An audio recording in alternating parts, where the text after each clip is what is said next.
Welcome back to Meg's Mysteries. So glad you can join us again. This story is called Paranoia. Paranoia, mental disorder, which a person has extreme fear and distrust of others. Who's there? What's that noise? Are you following me? Here's the story.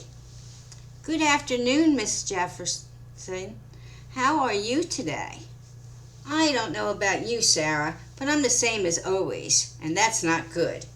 So sorry to hear that. The doctor will see you soon. Have a seat. Yes, Sarah and I became friends now. I see her every week, Thursdays at 3 p.m.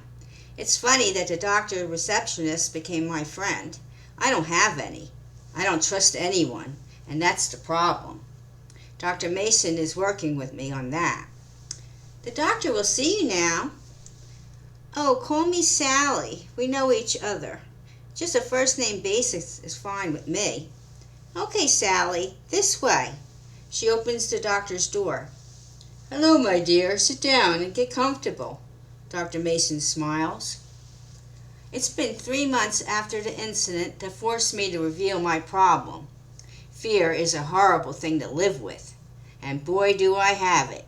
Fear of everything. People, places, anything new. I've been like this since I was a child, and it's getting worse all the time. I like order and I trust no one. But Dr. Mason and Sarah and the workers at the office, I just tolerate them because I have to. And my boss scares the hell out of me. Dr. Mason says, How are you doing today, Sally? Anything new to report? No, Doc, same as always, work, home, here. Oh yeah, I put in a request to work at home. I do all my work on the computer anyway. They'll let me know sometime soon. He said, I don't think that's a good idea. You have to get over this paranoia and everything. Staying home and locked in a safe cocoon is not the best for you. You need to be around people. I can give you meds to calm yourself down and get back to normal. Well, he thinks I have a fear, but pills are not going to help. I have a fear of them. I only go to him because of the incident. Last December, driving to work, I swore someone was following me and lurking around my apartment building. Everywhere I looked, he was there. Then I was driving to work, and he was behind me, honking his horn and pointing at me to pull over. I got to the parking garage at work and thought I lost him. I work for a big insurance company, Safety First Insurance Company, for 2 years. I do my job and never get close to any other employees. Then this man comes up to me in the parking area. So I screamed and sprayed him with the pepper spray. And then I hit him in the head with my briefcase, and I started to run. Other people saw this and called the police. The poor man was screaming in pain. He was only trying to let me know that I left my pocketbook on top of the car. He was my neighbor and saw me rush off. I left it on the roof. He was only being a good Samaritan. I lived by this man for 10 years in my apartment building, but never talked or became friendly with him or any of my neighbors. I don't trust anyone. I thought he was stalking me. The police took the report. I did hurt him, but he pressed no charges. He just yelled, Keep her away from me, he said. He thought I was nuts. Maybe I am. My boss and the co-workers all saw what I did, and I have a fear of everything. He told me to see a professional, and this was not a suggestion. Dr. Mason was on the list, and close to home, and with my health insurance, and he was highly recommended. After my session, he suggested pills, but I refused. I said, I'll work harder to get along with others. He just smiled and said, We will talk more about it next time. See you next Thursday. Sarah said, Did you have a good talk with the doctor today, Sally? I told her, Oh, it was okay, but he wants me to take pills. I must have looked scared, so she said, It'll be fine. I'll walk you to your car. She must have known I was upset. I told her, How sweet, thank you. Now I know I have at least one good friend. I wish I felt this way with the doctor. Here you are, all safe and sound. See you next Thursday. Enjoy your evening." So I thanked her and left. At work the next day, my request to work at home was denied. My boss said, "We can't have you working at home. The others will want you too." And that was it. So the rest of the day I was upset, and I couldn't think straight. I thought everybody was staring at me with those eyes all looking at me. I thought of calling the Dr. Mason, but he would only say, "That's a good thing, you need to work with others," and want to push those pills on me. "I'll talk to Sarah. She'll help me. She's my friend." So after work, I waited in the medical office building garage for her. Then she came off the elevator and saw me by her car. "Hi, Sally," she said with a little frown on her face. "What's the matter?" I told her, "I need to talk to someone." "Well, your appointment is Thursday, but Dr. Mason is still in. Shall I call him?" "No," I said, "it's you I need." I cried, "Can't you take time for me?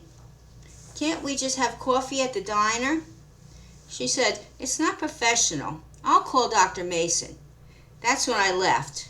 She's just like the others. I have no friends.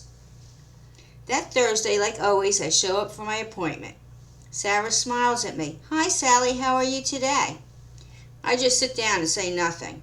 So she goes back to her work, but I felt she was sneaking a peek at me every now and then. Then the police arrive, 2 detectives. Sarah asked them, "What's this about?" They said, "We have to talk to the doctor about an investigation." She showed him to the doctor's office. I heard, "Oh my God," and then Sarah came out looking horrified. One of the patients was murdered. I heard her on the phone talking to someone. A man named Mr. Gray. I knew him. He was a 2 o'clock appointment before me. We saw each other every Thursday. I was coming in and he was leaving. We never spoke, just passed each other for 3 months. I think he had the same problem I do. We don't trust anybody. No trust, and everybody was out to get him. I guess he was right. Dr. Mason went to the police station. So Sarah told me, "Oh, Sally, I forgot you were still here. You have to go home, and I'll call you to reschedule." So I left but lingered in the hallway, and then Sarah locked up and joined them at the police station for the interview. News report, a man killed near his apartment. No more information at this time. Stay tuned for more on this murder. Now this is my worst fear. Dr. Mason just called Paranoia, thinks all patients are delusional, schizophrenic, all have personal disorders like me. No pill saved Mr. Gray, did it? He was right all along. Someone killed him, and no one was listening to his fears. A week later, I rescheduled for my usual time. The news was leaked out to the press somehow. Mr. Gray was killed, and a note stuffed in his mouth. Note, beware your fears are real. Someone is always watching, waiting for the right time, and your time is near. I am here. Sarah looked frazzled when I showed up. "Please take a seat, Sally. The doctor is busy, but he'll see you soon." She was not her pleasant self, and Dr. Mason looked even worse, like a man who failed and lost all hope. On my phone, I was checking the news and the weather. 2 more bodies with the same note. A killer's on the loose. I screamed. Sarah said, "What's wrong?" Dr. Mason came out. He heard from the police. They just called him about the 2 new murders. 2 more of his patients dead. So Sarah walked me to the car. "Oh, Sally, I'm so sorry. You must be a wreck. Here's my number if you need me.